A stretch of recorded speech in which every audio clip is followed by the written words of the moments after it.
Guys, आप सभी को पता होगा कि हमारा भाई रायगंज से हमारे घर आए हुए थे, तो हमको बहुत ही अच्छा लगा क्योंकि इसके घर में हम जब गए थे बहुत सारा प्यार दिया था हमको। और हमको नहीं लगता है कि भाई का हम उतना खरीदारी कर पाए, पर अल्हम्दुलिल्लाह बहुत अच्छा। पर जितना सके उतना किए। तो भाई जब हमारा घर आया, हम हर जगह में जो है प्रोग्राम में, तो आज भाई को मैं मान सम्मान के साथ घर से विदा करना चाहता हूँ कि गिफ्ट मैं आज हमारे सारे भाई को दे रहा हूँ।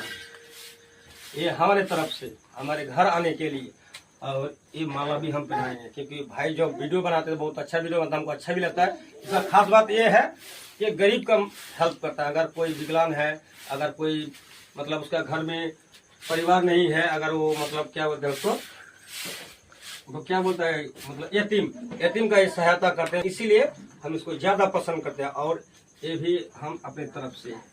तो भटोल भाई, आप हमारे बारे में कुछ बोलना चाहेंगे? এই ভাইয়ের নাম হলো রফিকুল হিরো নামের একটা পেজ আছে, অবশ্যই আপনারা ফলো করে নেবেন। যেগুলা আমার ফলোয়ার আছেন, আমাকে যেরকম ভালোবাসা দিচ্ছেন, ফলো করে রাখছেন, রফিকুল হিরোকে অবশ্যই আপনারা ফলো করবেন।